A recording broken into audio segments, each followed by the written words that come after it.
Hey, what's up, Industrial Sage Nation? It's that time again. What time is that? It's fall, and it's also the end of third quarter, so it's time for our quarterly wrap-up.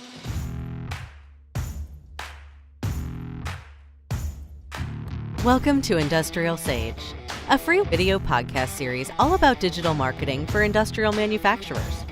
Hear interviews with your peers and find out how they're solving the same challenges that you might be facing in your own field. Coming to you from the Optimum Production Studio in Atlanta, Georgia, this is Industrial Sage. We had a lot going on in third quarter. As I mentioned, you did as well. I don't know if you guys have felt it, but man, this economy has been going nuts, and it's been going crazy, and we've just been super slammed, and hopefully you are too, just depending on, I'm sure, what seasonality your business is. I know some are like slowing down, some are ramping up, but anyways, it's been awesome. Just wanted to just recap like we do every quarter on all the great things. We had really 4 major guests that we came in, and then we had a lot of other educational type content. And so the first one was Infor, actually, Guy Courtin, who I think I remember how to pronounce that name. Actually, we met him at MODEX, so we have a little MODEX video you can see of him when we met back in April of 2018.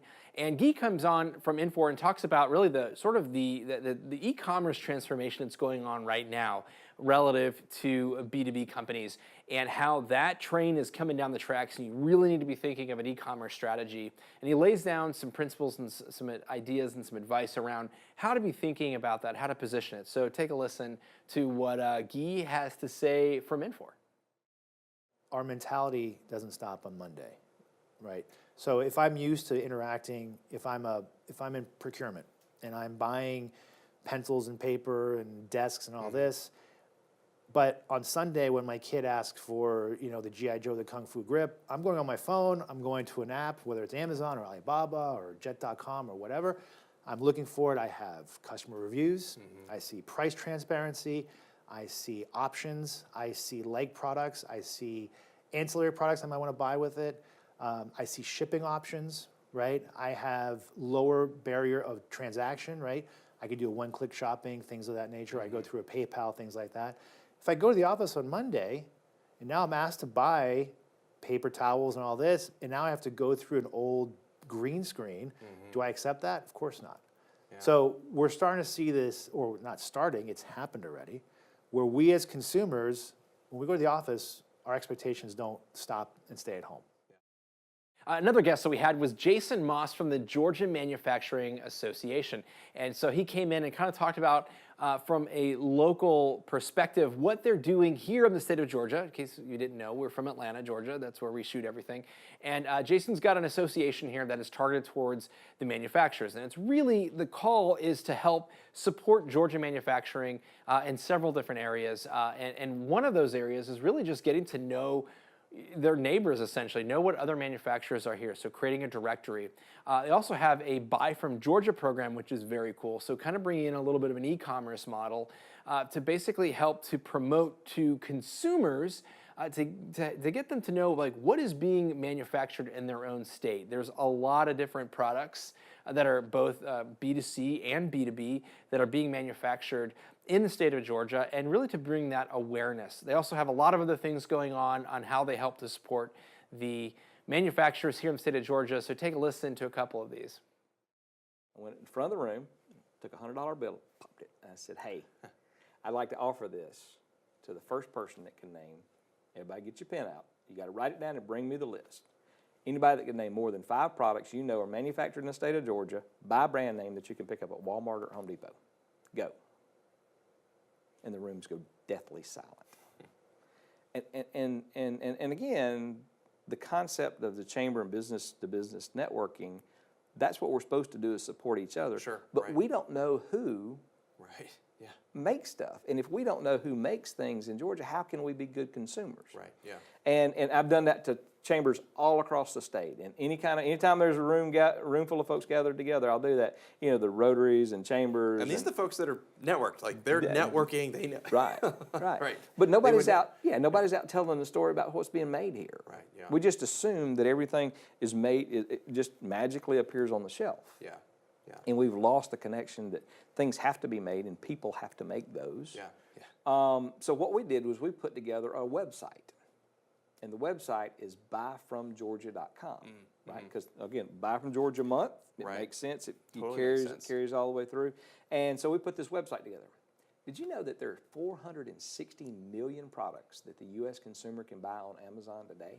I did not know that. 460 million. 460 million. Wow, That blows my mind. that's a lot. Yeah. And if you want to support local jobs in Georgia, there's no way to filter them for what's made in here until now.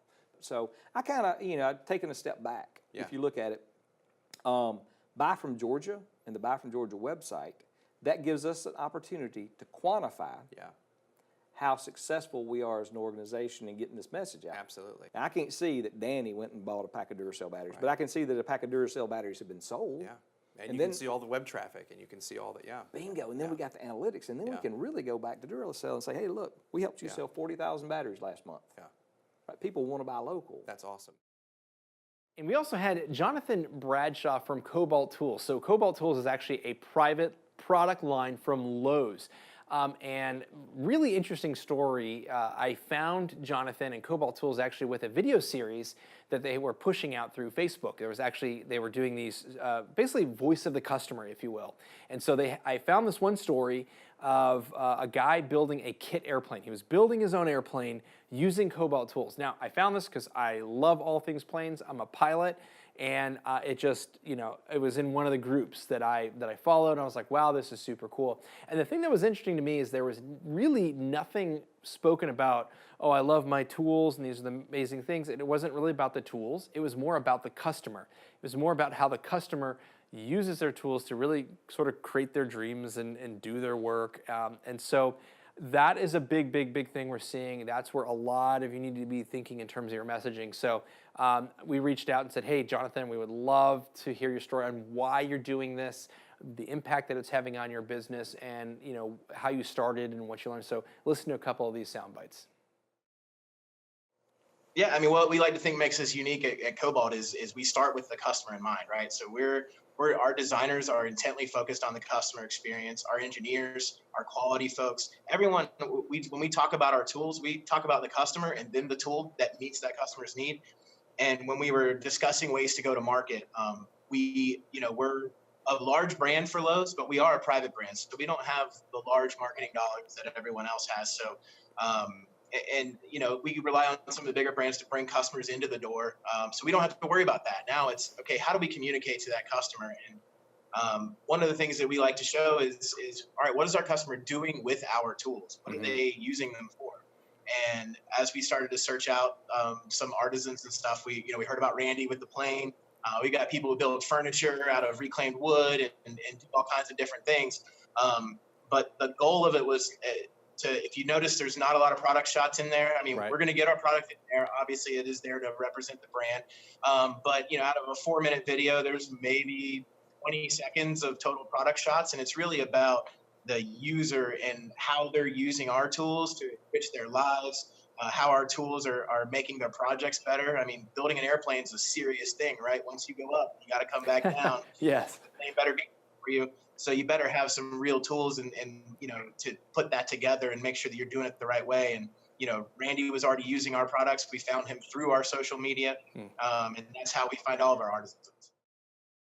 And last but not least, we had Brian Mosley from DataBox, and we talked about a lot of different things, but one of those things was that wily MarTech stack that you may have. Listen, if you've been doing digital marketing for a while, then there's probably a lot of different software like platforms that you're using, from marketing automation to your CRM to integrations in between, and that can get really crazy. So one of the things we talked about was what happens when the MarTech stack goes wild. How do you kind of figure out what is important? What do we need to keep versus what do we not? What do we not keep? And it really goes to the importance of really measuring your measuring tools, if that makes sense. One of the great things about digital marketing is that you can actually measure the effectiveness. So, we can actually see impressions and click-throughs and all that great stuff. But what happens when the tools that we're actually using to measure things, there's too many of them, and there's like an overload of data on how do we kind of figure out at that point what is valuable and what isn't. And so he talked about some key points there. And he also talked about some great ideas and strategies around how to buy software. And also laid out some strategies on, hey, if you haven't started building out your MarTech strategy, what are some key softwares or some technologies you might want to be looking at? So great episode. Take a look at a couple of these bites here. You can't, just like I said, you can't be all things to all people. You can't do everything, especially if you're a relatively smaller marketing team, 6 or less people. So you've got to stick to your guns and you got to stick to what's working.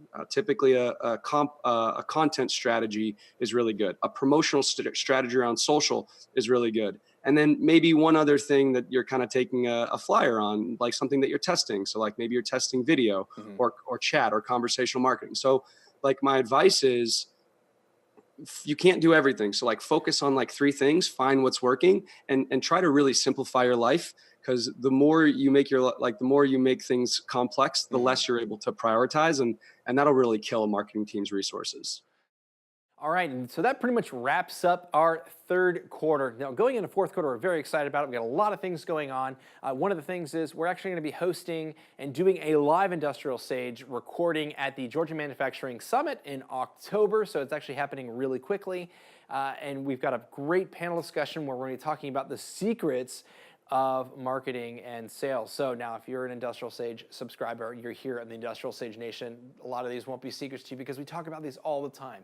But believe it or not, there are people out there who don't know what you know. So we're really excited to kind of share the good news about that. We've got an awesome panel. So I've got Judson Voss from Chart Industries. I've got Craig Henry from Siemens, and I have Malika Givens from Landis & Gears. So we're going to be talking about really that digital transformation that's happening in the sales and marketing space. We're going to be talking about things like new techniques for lead gen. We're going to be talking about how to really answer that call and how the buying cycle and really that there's a shift in how people buy. All the things we talk about here in Industrial Sage. It's going to be about an hour and a half long panel discussion, so we'll use that. We may break it down into 2 episodes. We're not really sure. We'll see how it fleshes out. That's going to be exciting. And one of the other things that's really cool is going to be coming down in fourth quarter is we get a lot of requests for information and insights and data about what other companies are doing. So we're going to be rolling out with Industrial Sage Insights. And so long story short, we're going to be putting together a survey. We're reaching out to you and we're talking to a lot of other manufacturers to really get information. Essentially, we'd like to hear from you with the survey, like what your thoughts are and your plans are for digital marketing, starting even now, but really looking into 2019. We're going to take all that data, compile it together, and put it together in a great report that you can have access to for free. So when it comes to planning for 2019 and beyond, you really get a sense of where the industry is going, and you can kind of use it as a baseline to say, hey, or a benchmark. We're here and everyone else is here, vice versa, and it really helped to. You can use that data in your presentations to sell in for more digital marketing strategies or even just for your own education. So we're very excited about that, that we've been getting a lot of requests for that. So we're excited to be able to roll out with that soon. We'll be sending you an email shortly if you're on our list so you can take that survey and really contribute, because the more people that we have that contribute to it, the better the results we're going to have. And then we'll be able to send it out to you. If you are not a subscriber, we would love for you to subscribe. You can go to IndustrialSage.com, and there's multiple areas to subscribe there. I have little pop-ups will come up there. There's a subscribe button at the top of the page. We give you many opportunities to subscribe. If you're listening on iTunes, and you make sure you subscribe there, but also, make sure to be on the email list because we send out a lot of great things. So anyways, that's it. That's all I've got here for the roundup of third quarter. We're really excited to go into fourth quarter. I can't believe it's already here. We have 3 months left in 2018. So this is a critical time. It's very exciting. Right now is the time to be thinking about 2019, what we're going to do from a sales and marketing standpoint. It's budget season, all these things. It's time to plan and really launch into the future. Make that digital transformation on that sales and marketing side. So I'm done. Thanks for watching, and I'll catch you next week. I'm Danny Gonzalez.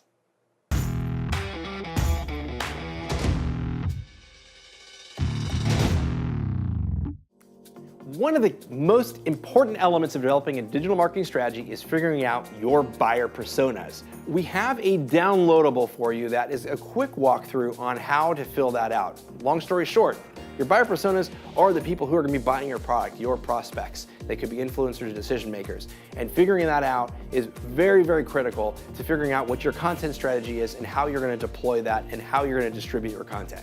So download this. It's just a quick few slides, and you can basically, we have some questions, and you can fill out who those target personas are, and then you can take that and help to develop your content strategy.